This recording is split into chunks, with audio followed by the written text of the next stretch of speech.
Thanks for being here. Subscribe to Cheating Stories Best, so you don't miss new stories. In order not to follow up and make any plans, the husband decided to directly ask his wife about today's story with a similar plot. Enjoy watching it. What's his name? Do you love him? My voice was calm, with no hint of anger or accusation. Katie looked at me, and tears welled up in her eyes. His name is Carl Jering, and, yes, I love him. I couldn't believe my ears. My wife of 16 years had just told me she was in love with another man. I sat there, lost in thought, trying to process what I had just heard. Other than a couple of moments that had made me slightly suspicious, I truly believed we had a wonderful marriage.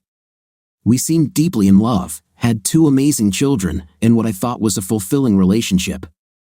Had I done something to push her into another man's arms? No, I couldn't accept that. I never worked late or neglected her. I didn't travel for work.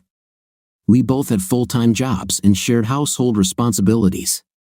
We always discussed whatever was on our minds, addressing problems as they arose to ensure everything was settled fairly. In that sense, I couldn't figure out when she would have had time for an affair, given that she was home every evening and most weekends. Based on what Nancy had told me, she'd been meeting this guy during work hours, but since she had meetings with contractors, it was easy for her to cover her tracks. I looked up and saw Katie still sitting at the table, hugging herself, quietly crying. It hurt to see her like that, but I couldn't bring myself to comfort her. Not after what she had just told me. How could I tell her everything would be okay when she just confessed to loving someone else?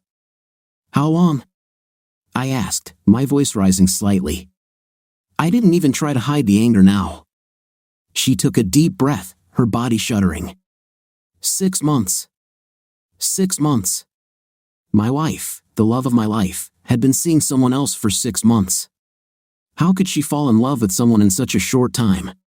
It had taken her a year to tell me she loved me. How could I have missed this? In the past 6 months, she hadn't acted any differently toward me or the kids. She was still the same loving wife and mother she had always been. She was good, so good at hiding this. I couldn't stop the questions, even though I dreaded the answers. Is it over? Paul, you know I love you, she began, but I cut her off. Is it over? She looked down. No. It's not over. I love him. You love him, and it's not over? I stood up, pushing my chair back. I think that tells me everything I need to know. I turned and walked toward the kitchen door. Where are you going? She asked, her voice shaky.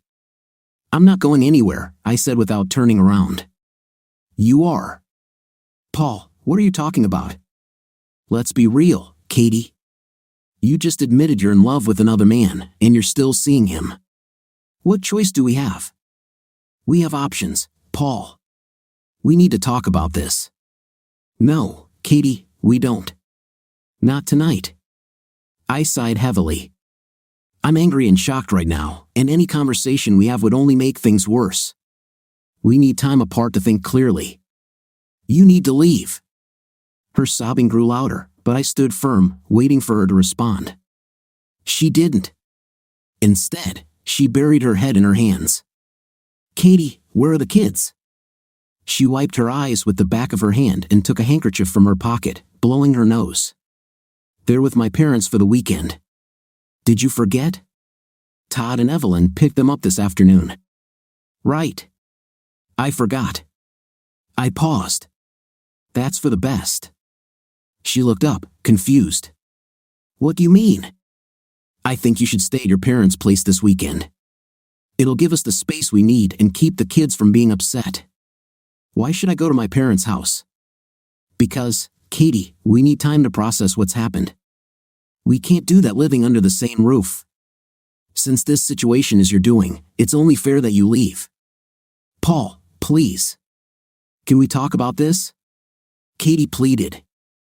I'm going out for a couple of hours. When I get back, I hope you won't be here. If you are, I'll gladly throw you out with nothing but the clothes on your back. It's up to you whether you spend the weekend at your sister's or on the front lawn, I don't care. With that, I turned on my heel and walked out of the house, Katie's sobs echoing in my ears. I was too angry to drive. The road was a blur in my mind, so I decided to walk to the bar, which was about 2 miles away. Given my mood, it was probably the best choice. I wouldn't have to worry about driving back if I drank too much. And given everything that had happened, it seemed quite likely that I would. At the bar, I ordered a beer and sat down. There was a baseball game on the TV, but I wasn't really watching. It was quiet for a Saturday, but it was still early, so I assumed it would get busier later. The beer was cold and refreshing, which was exactly what I needed at that moment. Despite my desire to get drunk and forget this mess, I sipped slowly, letting my mind wander. My marriage had gone from being the greatest thing in my life to a nightmare in minutes. I had hoped my suspicions were wrong, that maybe, if there had been an affair, it was over, just a mistake in the past. Never did I imagine it was ongoing, that she didn't want it to end. Why him? What was it about this guy that made her fall in love with him? And worse, what did it mean for our future? What about our children? It was a nightmare, growing worse by the second. What was I supposed to do? I still loved her, but could I live with the fact that the affair was ongoing? That question, at least, had a clear answer. No. I couldn't. As much as I loved Katie, I could not accept her continuing to see him. I was a monogamist, and I wasn't going to share my wife with anyone. It was non-negotiable. No matter how much I loved her, I couldn't stay with her while she carried on with someone else. I couldn't imagine sleeping beside her, knowing she had been with another man earlier that day, or wondering if she was thinking of him while she was with me. I wasn't jealous or possessive, but the idea of an open relationship was just not something I could handle. That was clear in my mind. Now, the more complicated questions arose. Could I forgive her if she decided to stay? I thought about our life together, from the day we met until I found those clothes yesterday, and realized that I wanted to hold on to what we had. We had built something incredible over 16 years, and I didn't want to throw that away. I believed that, with time and effort, I could forgive her, and we could move forward. I knew she loved me. I had seen it in her eyes, as clear as day. She wasn't that good an actress. And she loved our children too. Was I angry at her for what she did? Of course. Would I tell her exactly how I felt when we talked? Absolutely. But if she agreed to end the affair and never see Carl again, then yes, I believed I could forgive her. This was a terrible chapter in an otherwise wonderful marriage, but it was something we could overcome, though it wouldn't be easy for either of us. What I couldn't understand was how she could say she loved both of us. I didn't get it. She told me she loved Carl and loved me, and I believed her. I hadn't noticed any change in her love for me until the very moment she confessed. Her feelings for me had never seemed to fade, so how could she love us both? I didn't understand it, but I wasn't in her shoes. I wasn't her. I called the bartender for another beer and glanced at my watch. Only half an hour had passed since I sat down, an hour since I had left the house. I had time for one more drink before heading back. I sincerely hoped she wouldn't be there when I returned. I didn't want to fight anymore. I just wanted to go home, maybe have another drink, go to bed, and try to sleep. I didn't want to have to throw her out, but I would if I had to. She knew that. When I approached the house, it was dark. That was a good sign. I wasn't ready for another confrontation while our emotions were still so raw. I unlocked the door, stepped inside, and locked it behind me. Everything in the house looked the same, but it didn't feel the same. What had once been a happy, loving home now felt empty, cold. The memories were all that remained to ease my loneliness. I glanced at the answering machine. There were 5 messages, none of which I wanted to hear. I didn't bother turning on the light. The darkness matched my mood, and the glow from the streetlights was enough to see by without tripping over the furniture. I headed to the liquor cabinet, grabbed a bottle of Jack Daniels and a glass, and dropped into my favorite chair. I poured 3 fingers of whiskey and took a sip. It burned on the way down, but in a way that was almost comforting. It settled in my stomach, trying to melt the icy knot of tension sitting there, but it didn't work. I downed the rest of the glass in one gulp. Still no change. This called for stronger measures. I poured a full glass and drank it in 3 swallows. My stomach felt warm, but it didn't make me feel any better. So, I poured another full glass, sank deeper into the chair, and sipped. Somewhere along the way, I must have passed out. The next thing I knew, the sun was streaming through the windows, hitting me square in the face, waking me up. Ugh. What happened? My head felt like it was being trampled by elephants, and my mouth tasted like they had marched across my tongue. I tried to open my eyes but gave up when the light stabbed at them. I moved my hand, but it hung at my side, numb and useless. As I looked around, I realized I had fallen asleep in the chair. It had been years since I spent the night in a chair, and now I remembered why. Every muscle in my body was aching. 40-year-olds shouldn't sleep in chairs, and my body was making sure I knew that. After several tries, I finally got my legs under me, though my knees didn't want to cooperate, and my head felt like it was going to fall off my shoulders. I somehow stumbled to the kitchen, found the coffee, and poured it into the coffee maker. Filling it with water was another challenge, as my hands were shaking so badly that half the water ended up in the sink. Eventually, the coffee maker began to hum, brewing the life-giving liquid I desperately needed. I pulled a chair up to the counter and sat down heavily. I must have dozed off because, the next thing I knew, the coffee was ready. The mug, thankfully, was already on the counter because I couldn't remember where we kept them at the moment. I picked up the coffee pot, lined up the spout to the mug like a blind man, and poured, managing to burn my fingers in the process since my hands were still trembling. Gripping the mug with both hands, I sipped the hot liquid slowly and felt my body relax, just a little. 3 cups later, I felt mostly human again. I set the mug down and headed to the bathroom to shower. Along the way, I stripped off my clothes, leaving a trail behind me. I set the water to just below scalding, got out of the last of my clothes, and stepped under the hot spray, letting it pound over my head and down my body. After a few minutes, I grabbed the soap and started to wash. As the water untied the knots in my muscles and the soap rinsed away the grime, I felt better, probably as good as I was going to feel. I turned off the water, dried myself off, and wrapped a towel around my waist before heading to the sink to shave. I caught a glimpse of myself in the mirror and didn't recognize the person staring back. Who was this old man? Dark circles hung under his eyes, and there was an emptiness in his expression that I hadn't seen before. Was that really me? I shook my head, splashed some water on my face, and went through the motions of shaving. Once my hair was combed, I went downstairs. The flickering light on the answering machine caught my eye again. Even though I didn't want to, I pressed play. "Paul, are you home? Pick up the phone. How dare you kick my sister out of her house?" The call ended as abruptly as it began, but that wasn't the last message from Evelyn. All 5 were from her, each angrier than the last, questioning everything about me. The final message ended with her promising to come over in the morning. Wonderful. I didn't want to talk to Katie, and I certainly didn't want to argue with Evelyn. I checked my watch. It was only 7:30. I didn't think she'd show up that early, so I decided to go out for breakfast and then stay away all day.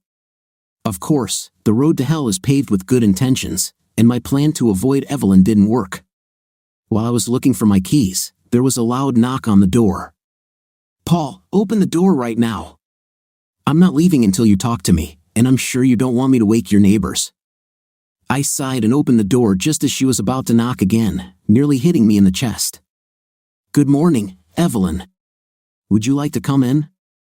I turned and headed to the kitchen without waiting for an answer. She followed, her anger barely contained. "Would you like some coffee?" I asked as pleasantly as I could manage under the circumstances. Some of her fury seemed to dissipate as she sat down.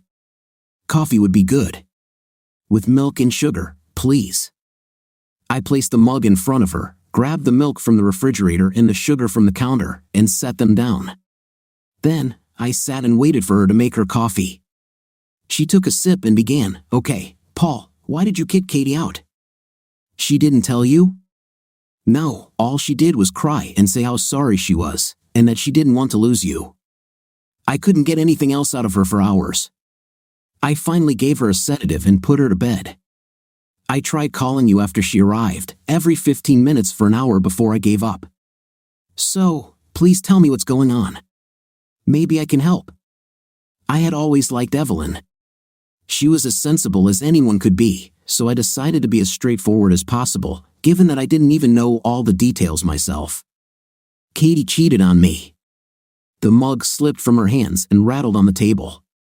Thankfully, it wasn't high enough for her to get burned. She stared at me in disbelief. No. She wouldn't. She did. I wasn't sure until yesterday.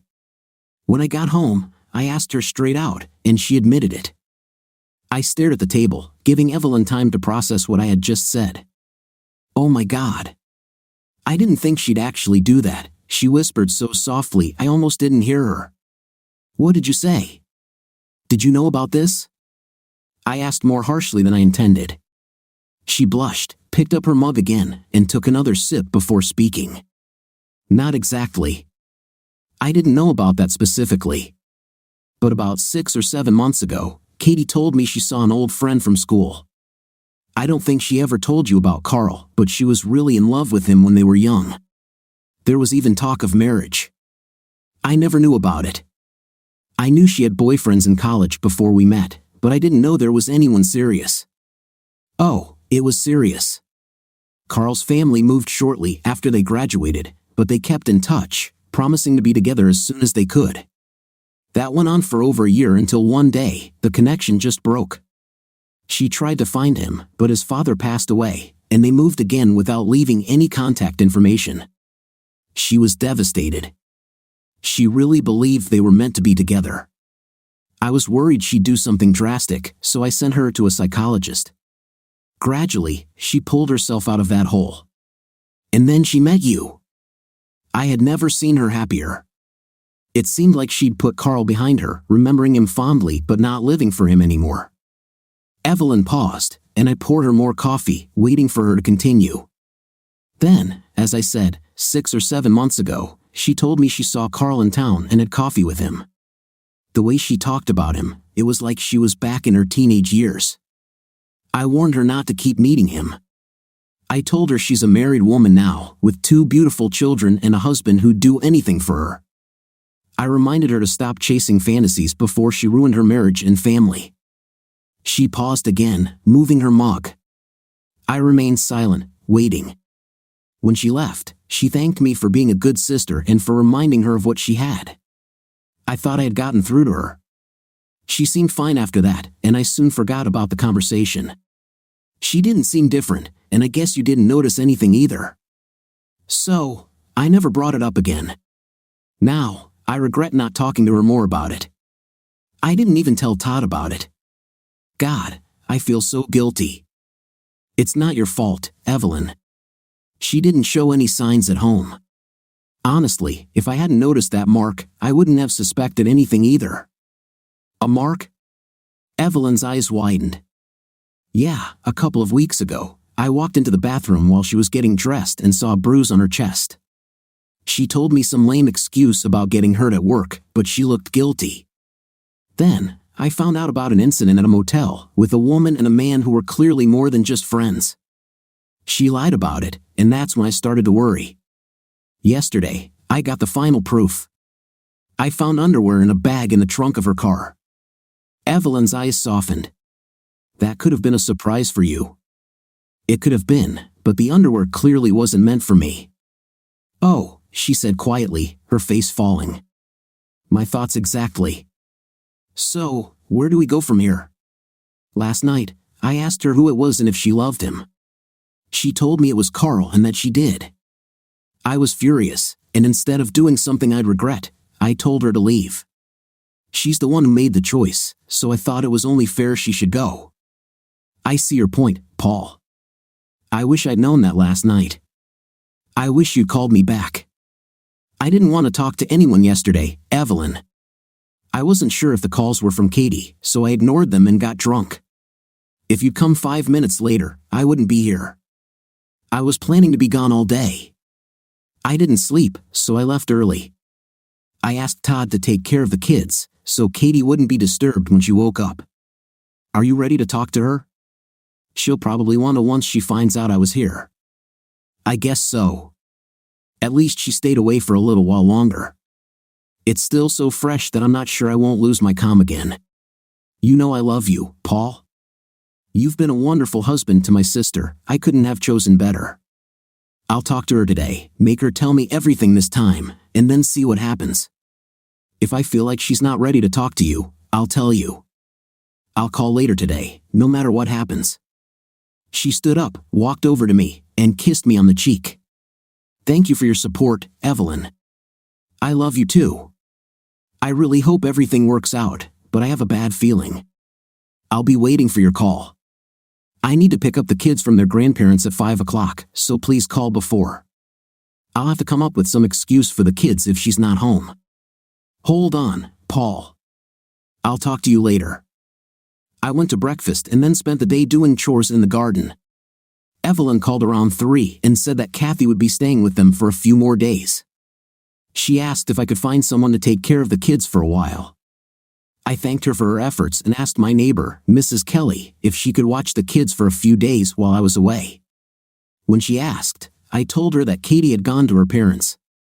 Having settled this, I left home at 4 to pick up the children. As soon as I arrived at my parents' house, my mother immediately realized something was wrong when she saw the expression on my face. The kids were outside with my dad, so I just told her that Katie and I were having personal problems, but I couldn't say more. She hugged me, and it was comforting at that moment. She kissed me on the cheek and said she would pray for us. I thanked her and went outside to join my father and children. We played for another hour, and then Mom made us stay for dinner. There were awkward moments when the children asked why their mother wasn't with me. I told them she was helping Aunt Evelyn for a few days. Jason seemed to accept it and moved on to other things, but Chris wasn't so sure, though she kept her feelings to herself. The drive home was quiet, and the mood was low as the children remembered their mother wouldn't be home. We watched TV, and then we all went to bed early. I hope the kids slept better than I did. This continued until the following Friday. Katie and the kids talked every evening, but I was always conveniently out of the room when it was my turn, avoiding her, even though I felt a bit guilty about it. Evelyn called me at work on Thursday and asked if I was ready to talk to Katie. I said I had calmed down enough to discuss things. I arranged for the kids to have dinner at Mrs. Kelly's while Kathy and I met up. I didn't want to discuss it at home because I didn't want to be alone with her. We agreed to meet at a quiet restaurant with semi-private booths, so we could have some privacy but still be in public. We agreed to meet at 7 o'clock. I arrived a few minutes early and waited at the bar. Katie came in exactly at 7, saw me at the bar, and came over. "Hi, Paul." "Hey, Katie. Would you like a drink?" "Yes, thank you." "I'd like a gimlet, please." We grabbed our drinks and walked to our table.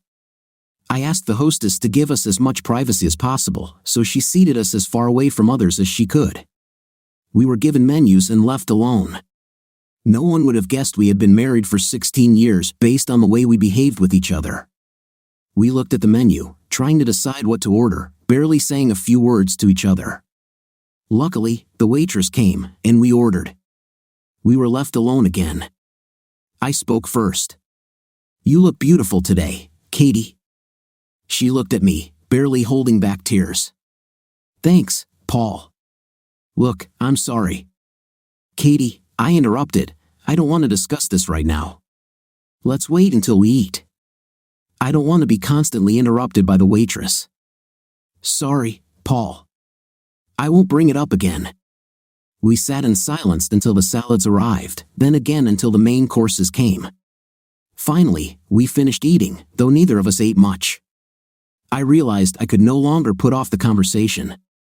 "Okay, Katie. We've finished eating. Please tell me what you wanted to say earlier." I sat back, waiting. Now that it was time to speak, Katie didn't seem eager to start. She took a deep breath, began to speak, and then stopped without saying a word. She looked at her plate, sighed again, and began. "I'm so sorry I hurt you, Paul. I never wanted you to find out. I love you." "That's a strange way to show it, Katie. How can you say you love me when you love Carl?" "That's the problem, Paul. I really love you, and I love Carl too. It's so confusing." She stopped, and the tears she'd been holding back finally flowed down her cheeks. I took a handkerchief from my pocket and handed it to her. She wiped her eyes and gathered her strength. Why don't you try to explain it to me? I want to understand how you can love both of us. Evelyn told me a little about Carl and what he meant to you. Why don't you fill in the blanks? She continued to tell me everything Evelyn had shared, plus her own thoughts and feelings about Carl. She confessed that she used to fantasize about what life with him might have been like before he was taken from her. These thoughts had stayed hidden when she met me, and she had believed she had moved on with her life. But when she saw Carl again, all the old emotions and desires came back with renewed intensity. She found herself unable to stay away from him, even though Evelyn had tried to convince her about the consequences of reconnecting with Carl. Although I didn't want to hear it, she also explained how deeply she felt for Carl and how their connection had grown since they met again. I stopped her before she went into too much detail, as I didn't need or want to hear it. Eventually, she fell silent, and the tears began to flow once more. Paul, I can't explain it well enough for you to understand, she said, but I love you more today than I did on our wedding day. And yet, I also love Carl. He makes me feel things that I can't feel with you, not better or worse, just different. I want those feelings, and I want you too. Do you remember that old song Torn Between Two Lovers? That's how I feel about you and Carl. Can't you understand what I'm talking about? I remembered the song she mentioned and its meaning, the story of a woman who loved her husband but found a lover who fulfilled different emotional needs. She claimed to love both men and didn't want to give up either. I remembered the song but couldn't grasp the feelings behind it, and I told her so. Katie, I just can't accept that you can love me and love another man. Maybe it's because I'm a man, and I want to deal with facts and concrete things, while you're in touch with your feelings. But I know this, when I heard that song, I felt anger at the woman and pity for her husband. Now you're telling me the same thing. I love you very much, and I probably always will, but I can't share you. Paul, I love you too, she pleaded. Can't you see? Did I treat you differently when I was with Carl? Did I show you any less love? How can you think I don't love you? You're right, Katie. You never showed me less love, that I know of. But that was before I knew what I know now. I can't accept that my wife has a lover and doesn't want to leave him. I love you, Katie, but I won't share you. I'll make you a deal. You tell me you'll leave Carl, that you'll never see or talk to him again, and I'll try to forget this ever happened. You can come home today, right now, and we'll go to counseling to work through this. I'm hurt by what you did, but I love you too much to let our marriage end without giving it a real chance. Will you do this for us, Katie? I waited, hoping she would accept my offer, but with every passing second, I felt our marriage slipping away. By the time Katie looked at me, I already knew she was gone. I love you very much, Paul, she said softly, but I can't leave Carl. He was my first and greatest love, and I've just brought him back into my life. You can't ask me to give him up now. Please, Paul, can't we find a way to make this work? I shook my head and covered my eyes with my hand to hide my tears. I didn't want to cry in the middle of the restaurant. I had hoped our 16 years of marriage and our children would mean more to Katie than her desire to be with Carl, but I had underestimated her longing to live out her fantasy. I have to go, I said quietly. I can't stay here any longer. I'm sorry, Katie. No, we can't work this out, and I'm amazed that you're choosing Carl over me and the kids. Kids? What do you mean? I'll be filing for divorce on Monday, Katie. And I'll be seeking full custody of the children. If you can leave our family for this, I don't think it'll be hard to prove you're unfit to be their mother. I'll also be filing against Carl for alienation of affection. If you don't want the details of your affair to be made public, I suggest you don't contest this. My lawyer will be in touch. Please don't contact me directly. Communicate through our lawyers. Let Evelyn know where you're going to live so I can tell my lawyer. Goodbye, Katie. I wish you the best. I walked to the bar, paid the bill, and left as quickly as I could. I pulled out of the parking lot but didn't drive far, as I couldn't see through the tears streaming down my face. Fortunately, there was a park nearby, so I turned in and cried for the next half hour. How could she do this to us? I thought we would grow old together, and now, at 40, I was about to become a divorced single father. Single father. Children. Oh God, what would I tell them?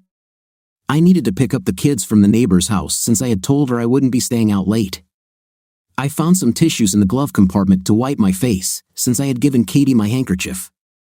I started the car again and drove home slowly. Mrs. Kelly probably guessed things hadn't worked out because when she saw me at the door, she offered her condolences. I thanked her, paid for her time, and took the kids home. My children were smart enough to sense that something was wrong. "Dad, what happened?" Christy asked. "Nothing, honey. I just don't feel well," I replied. "Oh," she said. "When will Mommy come home?" "I don't know, sweetie. Aunt Evelyn still needs her help," I said sadly. "Oh, okay, Dad," she replied, turning to her brother. "Come on, Jason, let's go to my room." "Okay, sis," he said, and they slowly walked to Christy's room at the back of the house. I sat in the living room, trying to avoid telling the children the truth. I wasn't sure how they'd take it, and I wanted to soften the blow as much as possible. They soon returned with serious expressions on their faces, and I felt my heart sink. "Dad, we need to talk," Christy began. "We know there's something going on between you and Mom. We talked to Alexis and Alyssa, and they said Aunt Evelyn is fine. We also know Mom is staying there, and she just cries when she's in her room." "Yes, Dad," Jason added. "We have friends with divorced parents, and we've heard enough to know that you and Mom aren't getting along. Please, Dad, tell us what's going on." I looked at my two children, surprised by their maturity. They were only 13 and 11, after all. As much as I wanted to protect them, I knew I couldn't lie. But that didn't mean I had to tell them everything. "Mom and I are having problems in our marriage, and we've decided to separate for now," I explained. "Mom will be living with Aunt Evelyn and Uncle Todd for a while, but I think she'll find a place to live soon. Once she's settled, we'll make sure you two can see her as often as you want. Mom and I love you very much, so never doubt that. Sometimes, adults change and want different things, and this is one of those times. Mom and I want different things, and staying together is no longer an option for us.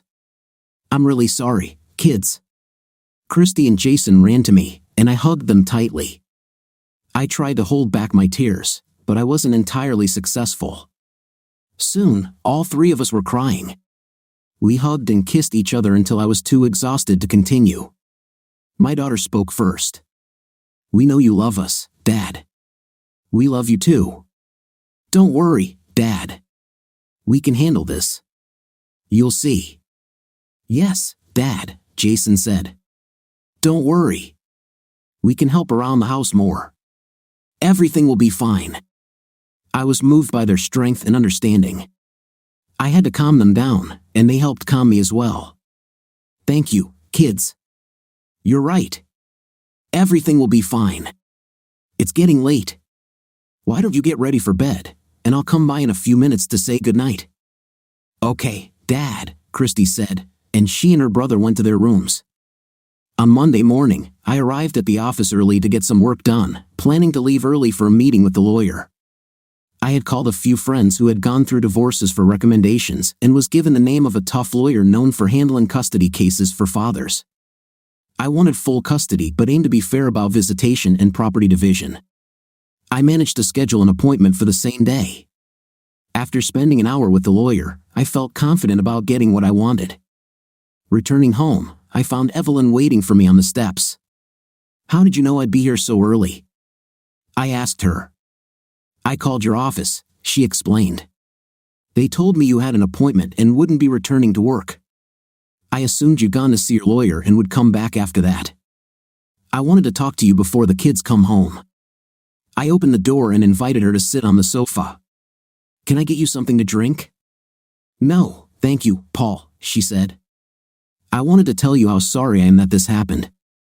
I can't understand my sister. She told me about your offer to come home if she left Carl and that she couldn't do it. She also mentioned that you're going to fight for full custody of the children, and even that didn't change her mind. It's like she's under some kind of obsession or fantasy. I can't believe she would trade 16 years of marriage for him." She buried her head in her hands and began to cry. I sat next to her, putting my arm around her shoulder. "Thanks, Paul. I really need a hug right now. I stepped back and smiled sadly at her. Anytime, Evelyn. I appreciate everything you do for me and for your sister. I just wish she were as clear-headed as you. I miss her so much, Evelyn said through her tears. I miss her every day, especially at night when I lie in this big, empty bed. But I can't afford to be a fool and accept her need for Carl while remaining her husband. No matter how much I love her, I can't ignore my principles. I took our marriage vows seriously, and when the priest said forsaking all others, he meant it. I never thought she would do something like this, and I don't think she would have accepted me having an affair while remaining married. No way, she told me. She said she couldn't share you with another woman, but she also knew she wouldn't have to because you were committed and she was your partner. I don't understand what's going on with her, Paul. I really don't. I noticed that the kids would be home soon and I needed to start dinner.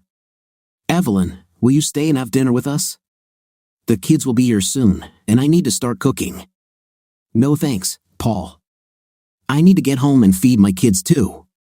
I just wanted you to know that, Todd, and I will always be here for you. Katie started looking for a place to live today. When she finds something, I'll let you know. I took out the business card my lawyer had given me and handed it to her. Please let my lawyer know when you have information. I really don't want to know where she will live and I don't want to talk to her. The only way I can deal with this is to avoid any contact with her. If I find out where she lives, I might be tempted to try to see her, and if I see Carl, I might not be able to control my actions. The kids need me at home, not in jail for assault. Okay, Paul. I'll give the information to your lawyer when I get it. Tell the kids we said hi and that we love them too. I will, Evelyn. And thank you for everything. Katie moved into her own apartment within a week, and the children began visiting her at Evelyn's. I didn't want them in her apartment unattended because I didn't want Carl to have contact with my children. Katie turned out to be much more reasonable than I expected. She agreed to all the restrictions I placed on her regarding visits and did not challenge my proposed division of property. She wanted to finalize the divorce as soon as possible to be with Carl officially, so she agreed to everything. I kept the house but gave her most of our savings, which was equal to the cost of the house. Since the divorce was uncontested, the entire process took 6 months. I didn't even have to go to court for the final decision because my lawyer said my presence was not required.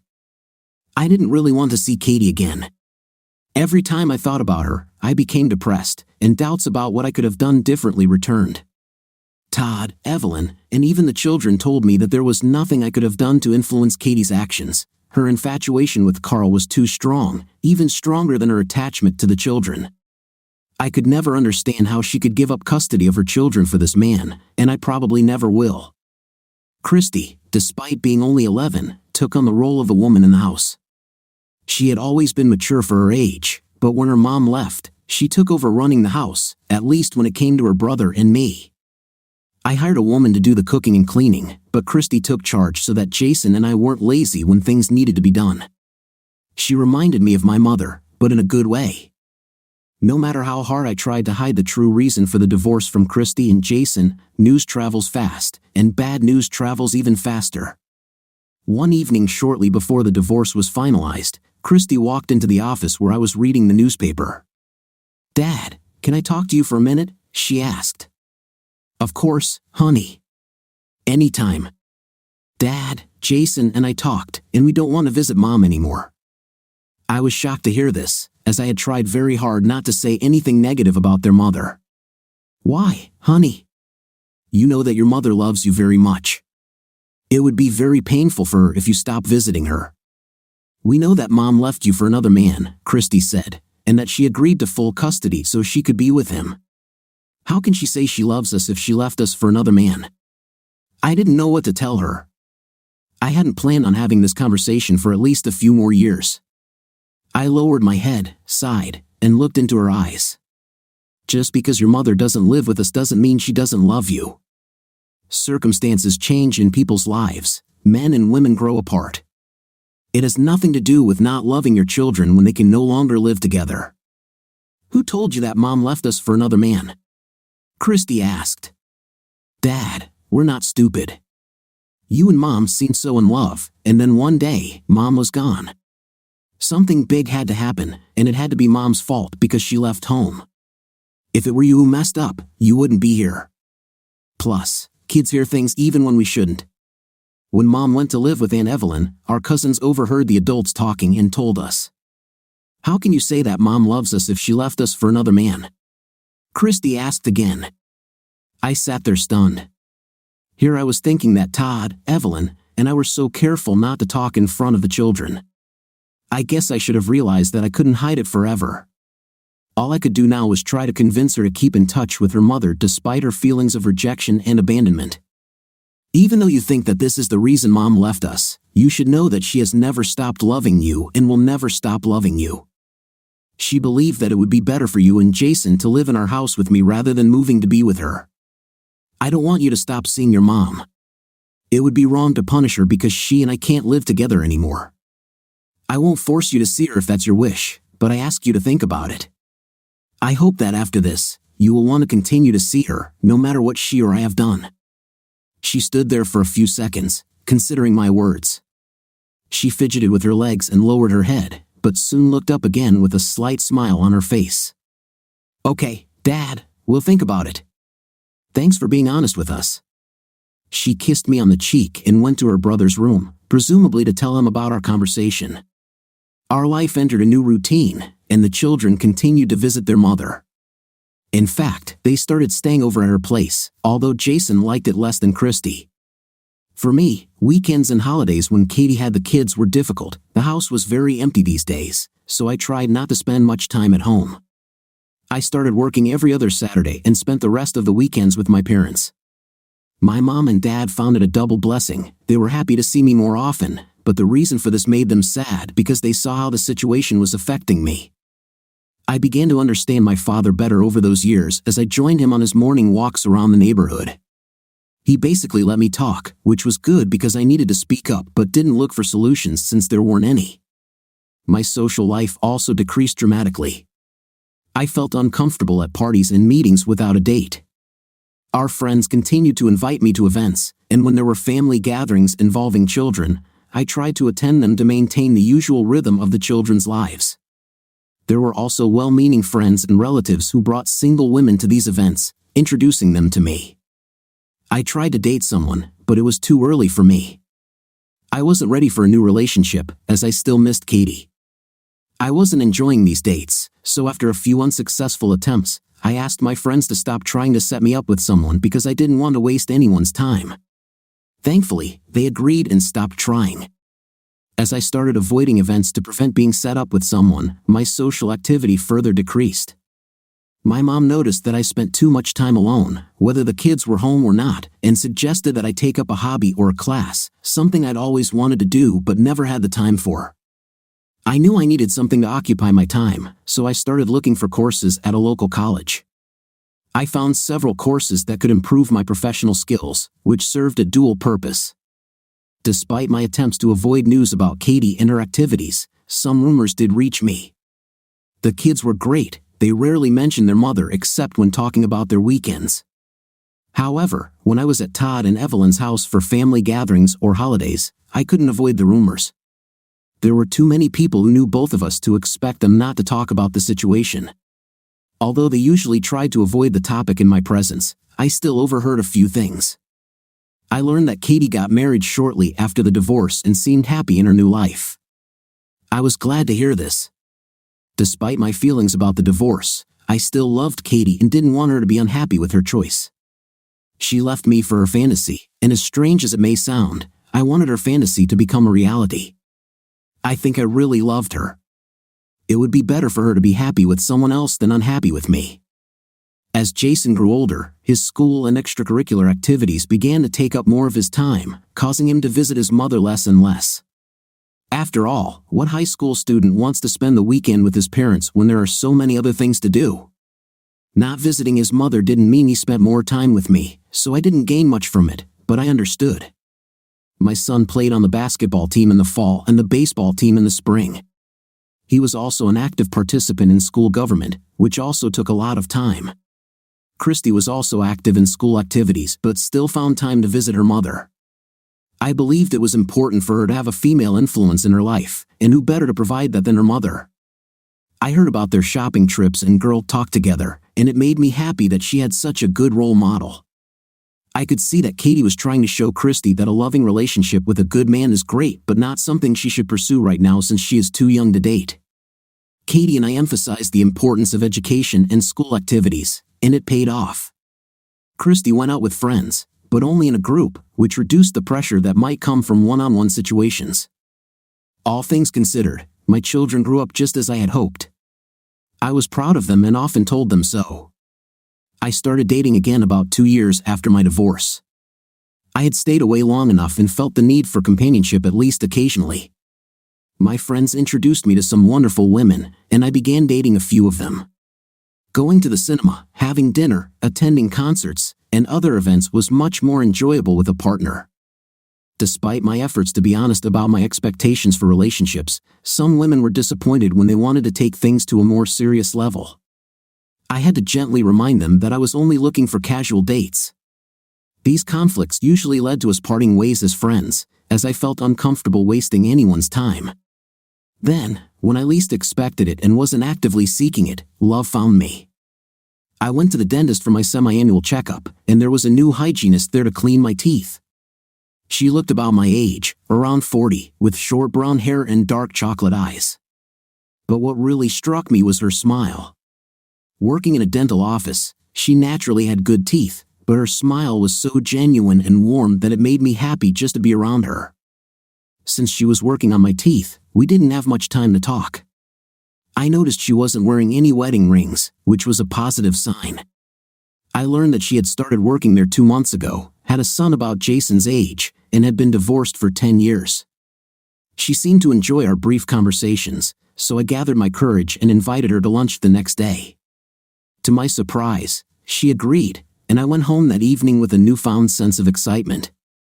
I got home later than usual, so I told the kids to eat without me. Christy heard me come in and warmed up my dinner. As I walked into the kitchen, she asked, "Hi, Dad. How was your visit?" "Great. No cavities." "I'm good for another 6 months," I said, chuckling. "It's kind of a shame to eat now and spoil such a good cleaning." "You look really happy today, Dad." "What happened? Did they give you laughing gas or something?" she asked, observing me with curiosity. I ruffled her hair as I walked past her to the cabinet to get a glass. "No, they didn't give me laughing gas. Can a man be happy without you assuming he's on something?" I replied, laughing. "Of course he can, Dad. I just haven't seen you this happy in a long time. It's a nice change. Whatever caused it, I hope you feel this way more often." I sat down with a plate and started eating. Between bites, I asked about her day and where Jason was. "I had a great day at school. I aced my geometry test and finished my English essay a week early. Jason has practice today and then he's going to Andy's for dinner, remember? I guess I forgot. Congratulations on your successful test, honey." "I'm very proud of you," I said. Christy smiled happily and sat down opposite me. "Thanks, Dad. I know you're proud of me, but it's nice to hear that. By the way, what would you like for lunch tomorrow?" "I'm making breakfast today because Mrs. Roberts left early. I had started taking lunch to work to better manage my diet and save some money, so I asked the housekeeper to prepare lunch for me when she cooked for the kids.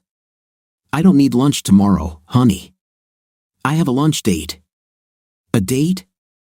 A real date?" she asked with excitement. "Is it with a woman and all that?" "Well, yeah, I'm meeting a woman for lunch." "Is that a problem?" I said with a smile. "You're kidding. I've been waiting a long time for you to start dating again." "What do you mean?" she asked with a hint of surprise. "I've been dating for a while. I go out a couple of times a month with different women," I said. "That's not really dating, Dad. It's just going out with different people. You were never interested enough to bring them home or see them often. It's nice to see you go out, but it's hard to call it dating. This lunch date seems different. You've never talked about your plans this way before," she explained. "This woman is different from my usual dates. I met her today at the dentist's office. She works there. I couldn't take my eyes off her smile and her personality. There was an immediate connection, so I asked her out to lunch and she said yes. We both don't have a lot of time, so I'm taking her to TGI Fridays. If all goes well, I might ask her out again, I shared. Wow, Dad, that's great. I hope everything works out. You've been on the sidelines for too long. You're a nice man and have a lot to offer. I know you were stressed about the divorce and it took a while to get over it. I'm just glad to see that you're willing to take risks again. Wow, honey, I said seriously. I think you're putting too much into this lunch date. I just met this woman. It's too early to assume there's more to it than there is. Sorry, Dad, I didn't mean to suggest you're getting engaged or anything like that. I'm just glad to see a positive change in your attitude toward dating compared to before. Hopefully, you'll have a good time tomorrow, she said with a smile. Yeah, hopefully I'll have a good time. I hope you didn't jinx me. I didn't jinx it. You'll see, she said as she left me to finish my dinner alone. I left work a little early for lunch to avoid being late for Heidi. She was waiting outside her office, so I stopped and opened the door for her. Thank you very much, kind sir. I could get used to this, she said, sliding into the seat. I walked around the car, got behind the wheel, and we drove off. Where are we going, Paul? She asked. I was thinking we could go to TGI Fridays. They have a special lunch. Great, I like TGI Fridays. I asked Dr. Bud Heck for a little extra time for lunch today, and he said it wouldn't be a problem. But I wouldn't want to take advantage of it since I'm new there, she explained. Well, here we are. How about I drop you off at the door while I park? It'll save us a few minutes. Good idea, Paul. By the time I parked and reached the entrance, Heidi had already chosen a table and was studying the menu. We ordered and talked a bit while we waited for our food. During the meal, the conversation quieted down somewhat, but it wasn't uncomfortable. Time passed quickly, and soon it was time to return to work. My initial impressions of Heidi as someone I'd like to get to know were only strengthened after lunch, so I decided to ask her about Friday. I really enjoyed today, Heidi. Do you mind going to the movies on Friday? Sorry, Paul, I can't, she started, but I interrupted her. Sorry, I hope I wasn't too intrusive. I thought you liked today, I said, feeling embarrassed. Paul, if you'd let me finish, I'd say I can't go on Friday because I already have plans. My son is in a school play. I'd love to go with you another time, just not on Friday, she said with a smile. Well, now that I'm in deep trouble, are you free on Saturday? Yes, Paul, I'm free on Saturday. What are your plans? I asked, hoping for a positive response. I'd like to take you to a movie and then maybe dinner. Is that okay with you? I proposed. That sounds very nice. Here's my number. Call me tonight when we have more time, and we'll decide when you can pick me up, she said, handing me a piece of paper. As I stopped in front of her office, she leaned over and gave me a friendly kiss on the cheek before getting out of the car. I really enjoyed today, Paul. Looking forward to your call. Before I could respond, the door closed, and she headed back to work. I returned to work as well and must admit I didn't get much done for the rest of the day. Dinner that night was interesting. Jason and Christy bombarded me with questions about my lunch date, how it went, what she was like, whether I would see her again. It felt like I was on the receiving end of an interrogation, or role reversal from when I was their age. I told them that Heidi is a year younger than me, has a 16-year-old son, is of average height with brown hair and beautiful chocolate eyes, and that although lunch was a bit rushed due to time constraints, it was very enjoyable. The main question about whether I would see her again was answered affirmatively. I mentioned that I planned to call her later in the evening to set up a date for Saturday night. It was my turn to do the dishes, but Jason and Christy took over so I could call without delay. I settled into my office and dialed the number she gave me. 2 rings later, a young man answered. Hello, he said. Hello, this is Paul Matthews. Can I speak to Heidi? Yes, she's here. Wait a moment, he replied. I heard him hang up and the sound of conversation in the background. Soon, Heidi answered the phone. Hi, Paul. How are you? I'm glad you called.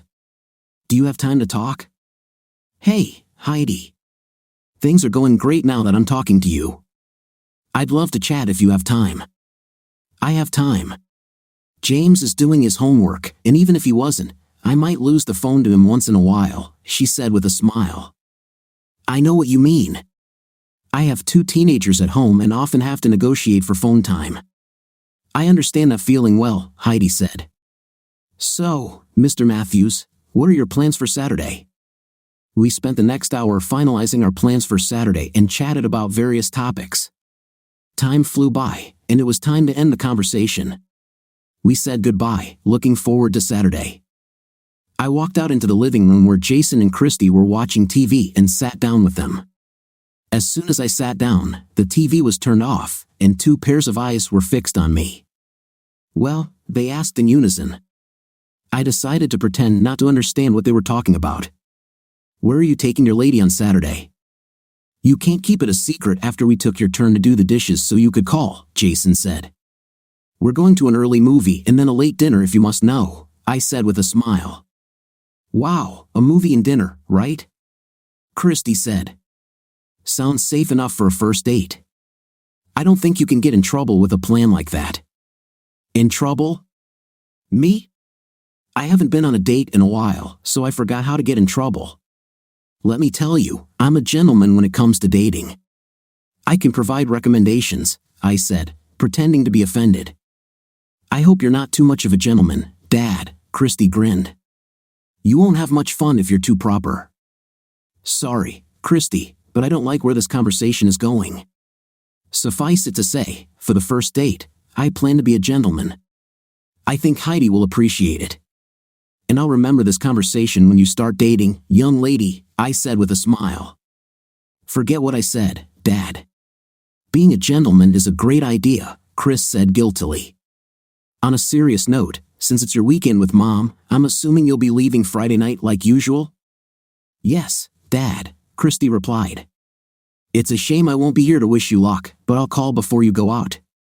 What about you, Jason? What are your plans for Saturday night? I was planning to spend the evening with Jerry and then stay over at his place. Is that okay? Sure, I can take you to Jerry's on the way when I pick up Heidi, if you want. That would be great, Dad. Thanks. Now that all our plans for the weekend were finalized, we started watching TV again, though I didn't remember what was on that night, as all my thoughts were on the upcoming weekend. At exactly 7 o'clock, I knocked on Heidi's door. It was opened by a young man, slightly taller than Jason, with the same hair and eye color as his mother. He had inherited some of Heidi's traits but others from her ex-husband. I smiled and extended my hand. Hi, I'm Paul Matthews. You must be James. The young man shook my hand firmly. Yes, sir, it's me. Please come in. Mom will be ready in a few minutes. Can I get you something to drink? No, thanks, James. It's very cozy here. James led me into the living room and pointed to the sofa. Would you like to sit down while you wait? I'll tell Mom you're here. I sat down, and James headed deeper into the apartment, presumably where the bedrooms were located. Less than 5 minutes later, Heidi entered the room. I stood up from the couch, unable to take my eyes off her. She looked great, her hair was curled at the ends and tucked neatly behind her ears. Her eyes were highlighted with makeup and sparkled in the light. She wore an elegant white blouse and black trousers. The blouse hugged her curves gently and the trousers showed off her long legs. I love beautiful shapes, and Heidi has exactly the shape I admire, I thought, collecting my thoughts. Wow, Heidi, you look great. Your work uniform doesn't convey all your beauty. You look really wonderful today. Thank you, Paul. You look good too. Are we ready to go? Yes, if you're ready, I said. Heidi turned to James. James, don't forget to lock the door when you leave and be home before midnight, okay? Yes, Mom. I'll be home by midnight. I'm going over to Steve's to play video games for a few hours. That's fine. Have a good time, Heidi said. We will try. Heidi smiled at her son, and we set off. Your son seems like a very good young man. He is very polite. You raised him well. It wasn't easy, of course, but I'm very proud of what James has become. He's a good boy, and his father's absence hasn't affected him too much. I try to involve him in sports and other activities where he can interact with men. I think it has helped. From what I've seen this evening, it's clear that his manners are genuine. He even called me sir. He knows that adults he doesn't know should be addressed properly unless stated otherwise. Enough about my son. Where's your car? I asked. I motioned for Heidi to the passenger side, opened the door for her, and watched as she climbed into the seat. I closed the door and went to my side. I got into the car, started the engine, and we drove off. The film was acceptable, neither good nor bad. I was more interested in the company. We held hands throughout the movie. Although it was an innocent gesture, it was nice to have a woman next to me again. After the film, we went to a cozy Italian restaurant next to the cinema.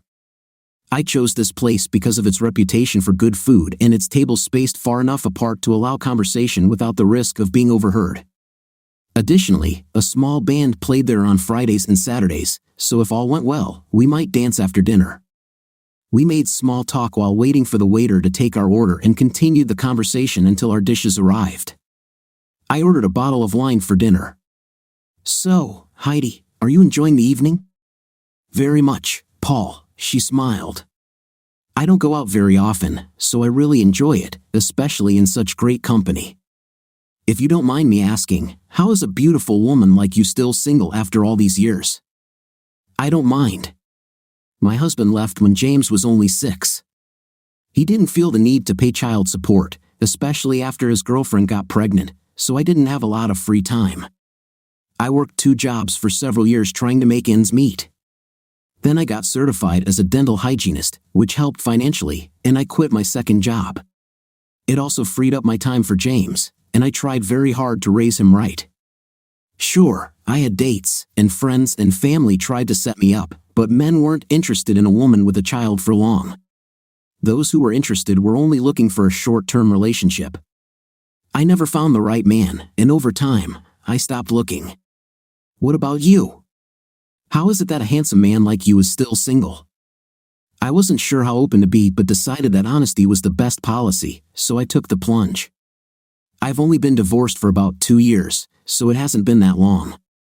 We were married for 16 years before I found out she was cheating. It was a real shock. I didn't even realize there were problems until the very end. She fell in love with someone else, and 6 months later, I was a divorced father. My family and friends tried to set me up on dates, but nothing worked out. The end of the marriage was too fresh. I haven't dated anyone for over a year since my divorce. When I saw you, something told me it was time, so I asked you out. And here we are. I'm glad you felt that way, Paul. I haven't had such a good time on a date in years. The evening has been simply wonderful. How do you like the lasagna? The conversation continued in a light, cheerful, and even humorous manner. Heidi had a great sense of humor and could talk about a variety of topics. We finished dinner and wine, and then headed to the lounge. Sitting at a table next to the dance floor, I ordered us another glass of wine. More wine for me after this glass, Paul, Heidi said. I don't drink much, and I don't want to fall asleep on you. No problem, Heidi. Don't you want to dance? I asked. We joined other couples on the dance floor and started swaying to the music. I held her close, but not too close. I wanted her to know that I enjoyed holding her in my arms but didn't want to seem too aggressive. I really enjoyed holding her, she smelled nice and felt even better. We danced for a couple of songs and then returned to our table. You're a good dancer, Paul. Not that I'm Ginger Rogers or anything. I haven't danced for so many years that I forgot how much I enjoy it. I'm glad you liked it. I wouldn't have known that you haven't danced for a long time. You move so well, it must be in your blood. I think it's more the merit of my partner, Heidi said with a smile. Sorry, I need to powder my nose. I watched her walk away from the table. I wasn't sure, but I thought there was a bit more confidence in her stride than before, although that could just be my imagination. She looked just as good from the back as she did from the front. My intentions of being a gentleman were sorely tested with this beauty. I don't know why, but I felt more for this woman than I had for anyone since Katie. Surprisingly, I didn't feel as bad about the breakup as I usually do when dating. Although I would never forget Katie and the good times we had together, I knew I could overcome the pain and maybe find someone else, hoping it might be Heidi. But if it didn't work out, I knew I'd keep looking. Heidi returned to our table, and before she could sit down, I led her to the dance floor where we danced until the band took a break. As we danced, Heidi moved closer until she rested her head on my shoulder. I pressed her a little tighter, letting her know that I really liked her and enjoyed our closeness. After the last song, we decided to call it a night. I walked her to the car, feeling a bit sad that the evening was coming to an end. I really enjoyed my time with Heidi and was sure she did too. I sensed her reluctance to end the evening as she walked slower than usual. When we reached her door, she turned to me. "I had a great time, Paul. It was a lot of fun, more than I've had in years." "I had a great time too, Heidi. I'm very glad that you agreed to come with me. I feel so comfortable with you that it didn't feel like a first date at all." With these words, I leaned over and kissed her tenderly. She kissed me back enthusiastically, and I thought I felt a light touch of her tongue, but I wasn't sure. Then the kiss ended. "Call me tomorrow, Paul," she said, opening the door. "Definitely. Good night, Heidi." "Good night, Paul." She closed the door, and I walked toward the car, feeling like I was floating. The next morning, I woke up to an empty house, as Christy was at her mother's and Jason was at a friend's. I made coffee, and after showering and shaving, I sat down with a newspaper and a cup of coffee. After one cup, I decided to go to a local diner for breakfast, as I didn't like cooking for myself. I took the newspaper and went to a local cafe for a hearty breakfast. By the time I got home, it was just under 11 a.m. I hoped it wasn't too early to call Heidi, but I doubted she'd be sleeping that long, not with a teenager in the house. I picked up the phone and dialed the number. "Hello? Hello, Heidi.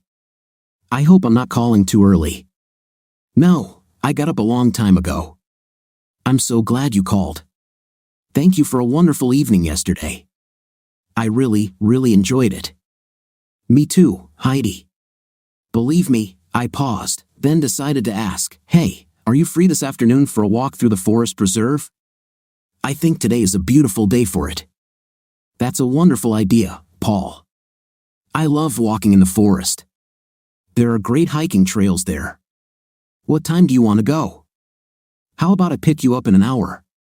Will that work?" "Great, see you then." This afternoon walk turned into an early dinner.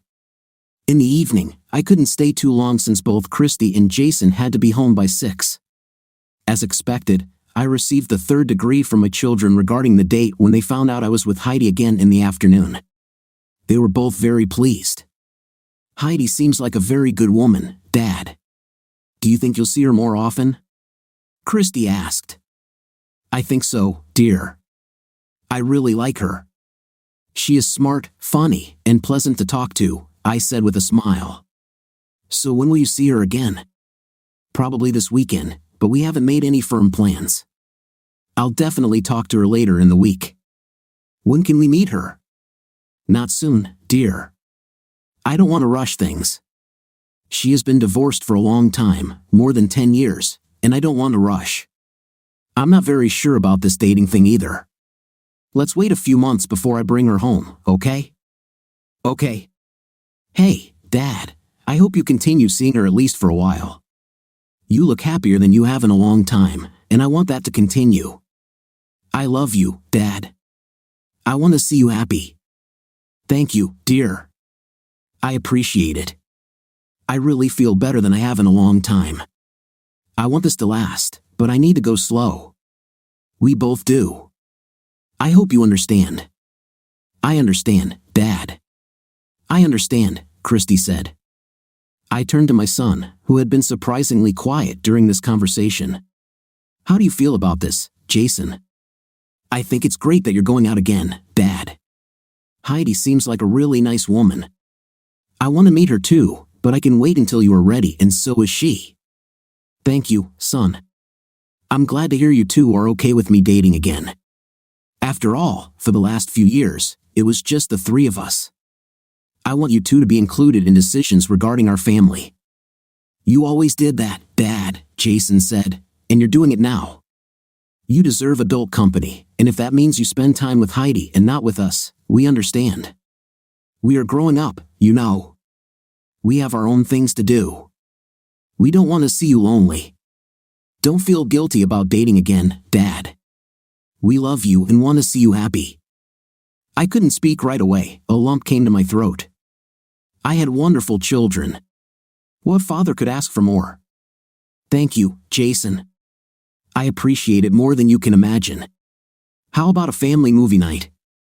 I'll make popcorn, and you two can pick a movie. We had a pleasant family evening and then went to bed. Heidi and I met regularly over the next few months, mostly on weekends, sometimes meeting for lunch. We still had family and work commitments, and neither of us seemed in a hurry to move on to the next stage. As it turned out, I was wrong, which soon became clear. We were walking back to Heidi's after the party when she asked the question I never expected. Paul, she said quietly, don't you like me? Are you kidding? You are the most wonderful woman I know. Of course I like you. Why did you think that? Well, we've been dating for 3 months, and I've had a great time, but I want more. I waited patiently for you to take the next step, but you didn't.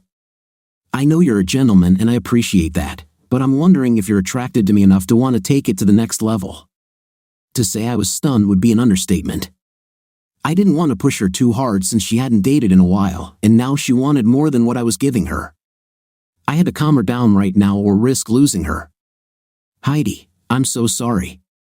I knew you hadn't dated for a long time, so I didn't want to push. Remember you said that the men you met only wanted one thing? I thought you wanted to be taken seriously before becoming intimate. It looks like I missed your signals, and for that, I apologize too. It turns out I wasted a lot of time when we could have gotten to know each other much better. I held back so as not to scare you away. Thank you for asking for what you need tonight. I appreciate that you didn't abandon me because of my inability to understand your needs. Oh, Paul, you have no idea how glad I am. I wanted you for a long time.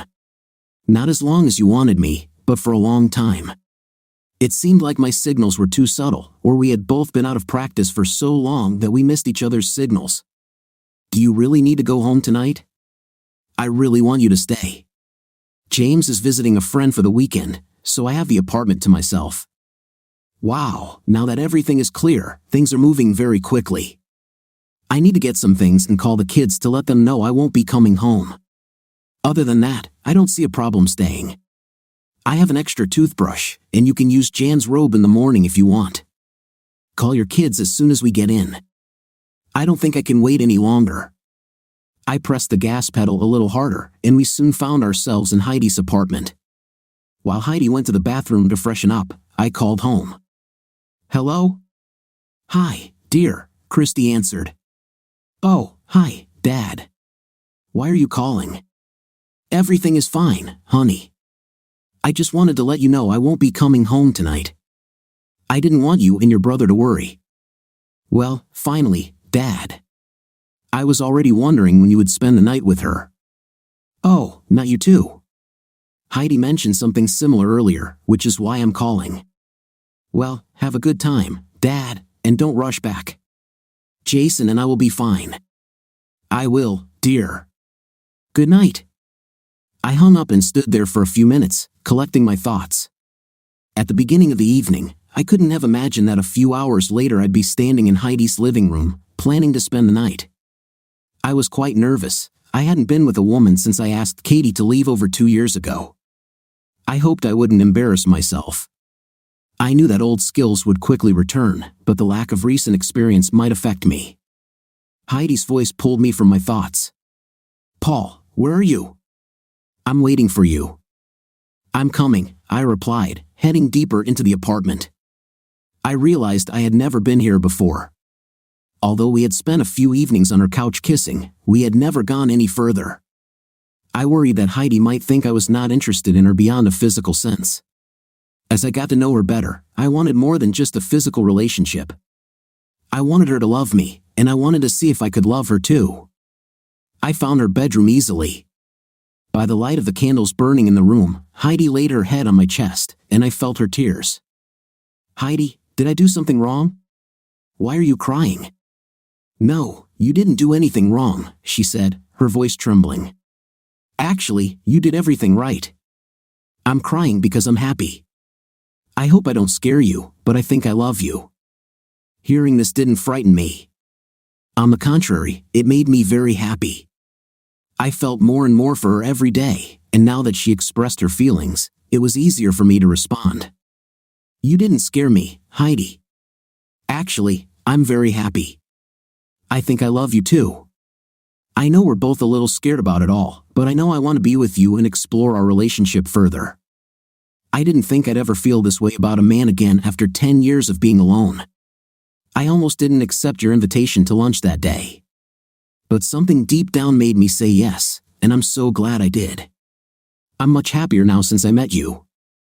She lifted her head from my chest and kissed me. This kiss was tender and conveyed love rather than passion. It was clear she was showing me how much she cared, and I kissed her back with the same affection. We kissed for a long time, occasionally stopping to breathe but always returning to those loving kisses. Eventually, we started to fall asleep, so I suggested we turn out the candles and go to bed. Heidi and I quickly extinguished the candles and crawled under the covers. I held her close, enjoying the warmth and comfort of her presence. I fell asleep for the first time in 2 years with a woman in my arms. In the morning, we reluctantly parted ways and headed to the shower, where we spent time. I decided to invite Heidi to breakfast so we could spend more time together. We went to a small diner that served great food and lots of hot coffee, and spent the next hour in pleasant conversation. I wanted to see her again that evening, but we both agreed to spend the evening with family. I drove Heidi home, promising to call later that evening. When I walked through the door around noon, I hoped that with the kids gone for a while, I could relax without being questioned about the night before. I had almost reached my room when I heard my daughter's voice behind me. Well, it's time for you to go home, she said with mockery and indignation. Wasn't it you who told me not to rush home? I said with a grin. When I said that, I didn't think you would arrive at noon. I've been waiting all morning to hear the details, she said excitedly. And you will continue to wait. A gentleman doesn't discuss his love life or lack thereof with his daughter. If I could, I'd like to take a shower and change clothes. We can talk after this if you want. Okay, Dad. I'll wait for you downstairs. Would you like some coffee? No, honey. Heidi and I just finished breakfast and I drank so much coffee that I almost floated home. Why don't you wait on the deck, and I'll come down in a few minutes. By the way, where's your brother? He went to Steve's house. He'll be back for dinner. Well, I guess I should be grateful for the small favors. At least I won't have to answer both of your questions at the same time, I chuckled. Don't worry, Dad. I'll tell Jason later, so you don't have to say the same thing twice. Okay, I'll be down soon. I went to my bedroom, closed the door behind me, quickly showered, and changed into shorts and a golf shirt. Feeling refreshed, I was ready to face the Spanish Inquisition, aka my daughter Christy. On my way to the terrace, I grabbed a beer from the fridge and saw Christy sunbathing. She turned and covered her eyes with her hand to block the sun as I approached. Okay, go ahead. You've made me wait long enough, she said impatiently. Geez, can a guy get settled first? I said, plopping down on another lounge chair. Sorry, Dad. Please, get settled first, she paused as I took a sip of my beer. Are you comfortable? Yes. Okay, now let's go. We had a very nice dinner and danced the night away. On the way home, we talked about our relationship and how it was going. She invited me to spend the night. I called you, as you know. We had a great time together, so here I am. That's all? Christy asked. Yes, a gentleman doesn't discuss his personal life with his children, I said firmly. What else do you want me to say? Dad, tell me how you feel about her. A sleepover implies that she has feelings for you the way you feel for her. I think my feelings for her are quite obvious since I agreed to spend the night. Christy looked at me as if she wanted to strangle me, but I waited her out. Dad, I think the question is, do you love her? I don't think you're the kind of guy who stays overnight with a woman he doesn't have feelings for, she said with a smile that made me trust her. How would you feel about me falling in love again? Would that be okay with you and Jason? Dad, come on. You know we want the best for you. Of course, we want you to fall in love again. I've wanted you to find someone for a long time, and I know Jason feels the same way. He's talked about it a lot since you started dating Heidi. So, I want to ask you again, do you love her? Yes, I feel it very much. Actually, I haven't felt this way in a long time. Christy jumped out of her chair and threw herself into my arms so quickly that I spilled my beer all over the deck. Oh, Daddy, I'm so happy for you. When can we meet her? Thanks, baby. I'm glad to hear that. As for when you can meet her, we haven't talked about that yet. We just admitted last night that we love each other. I wanted to talk to you and Jason first, and I'm sure Heidi wants to talk to James too. I'll call her tonight and discuss it with her. Okay, Dad, but try to make it as soon as possible. I really want to meet the woman who won my father's heart. Christy kissed me again and returned to her seat. We spent the rest of the day together, enjoying each other's company. Although I had met James a few times when I picked Heidi up for our dates, Heidi had never met my children. I mentioned that the kids and I had talked, and I told them how I felt about her and that they wanted to meet her as soon as possible. Heidi was understandably nervous about the prospect but was also eager to meet them if our relationship was to continue. Heidi was much more nervous than I was. I knew Christy would love her, and I was pretty sure Jason would too. Heidi and I decided we would have dinner at our house on Friday night when we had plenty of time to get to know each other. On Friday, I asked the housekeeper to stay a little longer to help prepare dinner, and she happily agreed. The plans were set, and all we could do was wait. That evening, I picked Heidi up from work and went to her house so she could get changed and make sure James had dinner. We then left for my place. While I was waiting for Heidi, James and I talked about the change in my relationship with his mother. Hi, James. How are you doing tonight? I'm fine, Mr. Matthews. And you? I'm fine. Hey, James, has your mom been talking to you since Sunday about us? Yes, she said you're in love, and I think that's great. Mom needs a man in her life, and I think you're a good guy who will definitely make her happy. I want to make her happy. I would never do anything to hurt her. I want you to know that. I know you won't, Mr. Matthews. I've been following you since your first date, and I see that you're a gentleman and have great respect for my mother. I like you very much, Mr. Matthews. I'm glad you two are serious. Under the circumstances, I would like you to call me Paul. Does that suit you? Thanks, Paul. I appreciate it. I hope you don't mind that we didn't include you in the invitation to tonight's dinner. You had the opportunity to get to know me without my children, and I wanted them to get to know your mother in the same way. We will definitely invite you next time. It's not a problem, Paul. I know tonight is going to be pretty hard on Mom.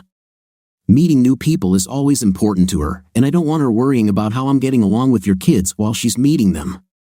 About then, Heidi came in and saw us talking. Are you already plotting against me? She said with a smile. James and I talked about our changed relationship. I wanted to make sure he was okay with it, and I also wanted him to understand why he wasn't invited today. I don't want any misunderstandings. Yes, Mom. Paul wanted me to understand about tonight, and I did. I don't want to be a distraction when you meet Paul's kids. I see, she said, looking at me. I take it you're comfortable with James calling you Paul? Yes, dear. I asked him about it myself. Mr. Matthews makes me feel old. Besides, I want to get to know him better, and calling each other by name will make it easier. She came up to me and kissed me lightly. I'm glad you want to get to know James better. I want that too. She turned to her son. Okay, James, let's get you fed so Paul and I can go. As a single mother, Heidi had become adept at preparing quick dinners. She had something in the refrigerator that she quickly heated in the microwave, and soon James had a hot dinner in front of him. We were soon on our way, heading towards our meeting. The conversation in the car was low-key, and I tried to calm Heidi down. "Darling, don't worry. Everything will be fine. My kids are looking forward to meeting you, especially Christy. She's had to put up with 2 guys for too long. She'll be glad to have a woman nearby to talk to, other than her mother, of course." "Damn, she'll probably tell you all my secrets," I said, laughing. "Oh, I hope so. I need to collect dirt on you," she said, smiling sincerely. "You want compromising evidence? Don't forget that James knows all your secrets too. I'm sure he could share some juicy stories. I'll have to talk to this boy. I don't need you 2 men conspiring against me." This little exchange seemed to calm her down, and soon we pulled up to my house. "How do I look, Paul? Am I acceptable?" "Darling, you look great and you're more than acceptable," I said, pointing to the door. "Let's go." We walked into the house, and I heard the kids talking in the kitchen with Mrs. Roberts, so I headed there with Heidi. "Hello, children. We are here." 3 faces turned to see us standing in the doorway. "I'd like to introduce you," I said, pointing to my daughter. "This is my daughter, Christy," and turning to my son, I continued, "And this is my son, Jason." Without forgetting anyone, I added, "And this is Mrs. Roberts, our housekeeper. Okay, this is my girlfriend Heidi." Greetings were exchanged, and we sat down at the kitchen table while dinner was being served. The conversation was subdued, but it seemed to me that Heidi was as comfortable as could be. When it was time to leave, I thanked Mrs. Roberts for staying late and promised her a small bonus on my next check. She smiled at me and said that I have excellent taste in women. I thanked her again and went back to the table. I found Heidi and Christy engaged in an animated conversation. Seeing this, I knew everything would be okay. The following week, we had a picnic to introduce our children to each other. As we had hoped, the children got along great. Our kids went to different schools because of where we lived, but after an hour, it seemed like the 3 of them had been friends all their lives. Jason and James quickly found a common language, almost like brothers, and their closeness in age contributed to this. The boys included Christy in their activities whenever possible, which Heidi and I greatly appreciated. Seeing our kids get along so well put our minds at ease. By the time we had been dating for 6 months, I felt it was time to take our relationship to the next level. I was sure Heidi would agree, so I planned a surprise for our next date. That weekend, we went to a movie and then to dinner at that little Italian restaurant where we had our first date. She ordered manicotti, and I ordered lasagna. After dinner, we enjoyed coffee and dessert. "I really enjoyed tonight," I said. "Do you want to dance a little?" "Yes, Paul, that would be great. I really like this place. I'm so glad you brought me here on our first date." Speaking of our first date, I took a small burgundy box out of my pocket and got down on one knee in front of her. "Heidi, I love you. Will you marry me?" Her eyes immediately filled with tears, but the smile on her face told me her answer even before she spoke. "Yes." "Oh yes, Paul, I love you too, and I will marry you." I kissed her deeply and put the ring on her finger. "By the way, if you don't like this style of ring, we can exchange it for any other. But I wanted something to put on your finger today. It's beautiful and I like it. Probably too expensive, knowing you. I wouldn't want any other ring, darling. This is exactly the one I've always dreamed of." I had chosen a single-carat round diamond set in white gold to match her other jewelry. I asked James what his mother might want for a ring before I bought it, so I was pretty sure of my choice, but you can always make a mistake. So I negotiated with the jeweler about the possibility of an exchange. People at nearby tables saw me get down on one knee, and there was applause. When we returned to our seats, Heidi and I smiled at them appreciatively, and I think we both blushed for a while. The restaurant owner sent us 2 glasses of champagne so we could celebrate, which we did with a toast. After we finished the champagne, we decided to head straight home to tell the kids the good news. Since we were closer to my house, we stopped there first. I was lucky that both my kids were home on Friday night. Christy hugged Heidi, and they both started crying. I will never understand this phenomenon of happy tears. Jason shook my hand and then hugged me. We switched places, and Jason hugged Heidi while Christy hugged and kissed me. I'm so happy for you, Dad, Christy said, her eyes shining with tears. I'm very lucky to have found love twice in my life. I didn't think this was possible after your mother left. I paused to stifle a sob. I didn't want to cry right now. Christy hugged me tighter and whispered in my ear, I know, Dad. I know you deserve to be happy. I know Heidi will make you very happy. I love her very much, Dad. She is wonderful. For a 13-year-old girl, she was very wise for her age. I knew our lives would only get better. I pulled away from Christy and hugged Heidi. Children, if you don't mind, we'll go to Heidi's and tell James the good news. He doesn't know yet. Heidi didn't know I had talked to James about the ring, so he knew I was going to propose but didn't know when. Sure, Dad, Jason said. Say hi to James from us. Sure, good night, I said, and we headed to the car and our next destination. We had a lot of time to prepare for the wedding since Heidi still had 8 months of rent left on her apartment. We planned to live in my house, as there was an extra room for James, and it wouldn't require changing schools when he starts his senior year. Even if he moves, he can finish at his old school. Everyone was happy with it. Christy, Heidi, and my mom immediately started planning the wedding while the men stayed away, except to run errands. The ladies gave us their plans. We didn't want a big wedding, as it was the second wedding for both of us. We wanted something we could really enjoy. Heidi was an only child and her family lived in another state, so she really appreciated the support of Christy and my mom. Heidi asked Christy to be her maid of honor, which delighted her. I asked Jason to be my best man and James to be the master of ceremonies. We planned to have the wedding in our backyard. We had a large yard with plenty of space for guests. The celebration was to take place at a local hotel. I ordered a tent in case of rain. A week before the wedding, we moved most of Heidi and James's things into our house, but they were going to stay in the apartment until the wedding. I made an agreement with the guys and my dad to finish the move while we were on our honeymoon. The day started out bright and sunny, without the need to use the tent, which I was very happy about. After breakfast, the kids and I got dressed, and soon after, guests began to arrive. As the time for the ceremony approached, I headed to the gazebo we had set up to wait for my bride. James looked after his mother between guests and was responsible for turning on the music when she was ready. The sounds of the wedding march echoed through the crowd, and I saw Heidi on my father's arm. She looked beautiful, of course, in a cream dress and a small hat with a veil. Christy stood opposite me, beaming with a smile.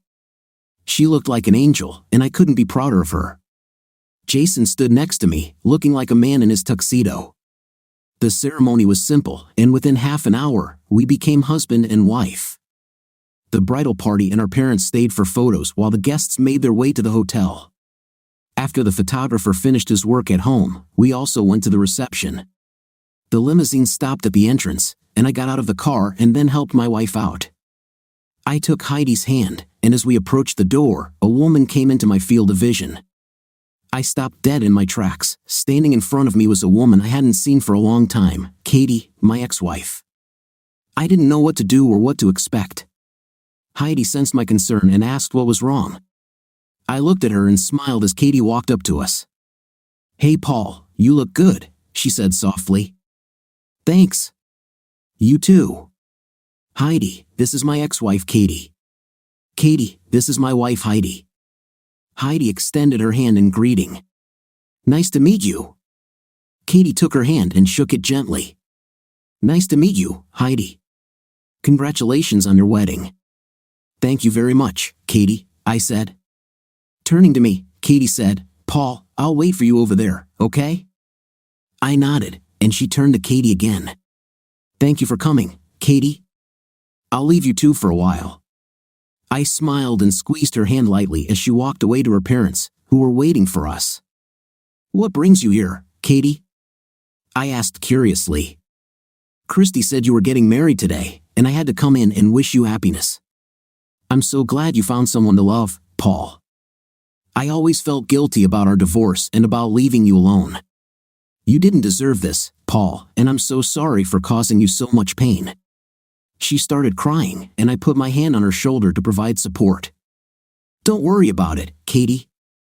It's all behind us. I'm happy again and don't want to dwell on the past. Will you join us? I'm sure we'll have room for one more person, and the kids will want to see you, I said sincerely. No, Paul. I appreciate the offer, but it's Heidi's day, and I'll only be a distraction. I just wanted you to know that I'm truly happy for you. Goodbye, Paul. Be happy. She leaned over and kissed me on the cheek, then turned and walked away. Katie won't join us? Heidi asked as I approached her.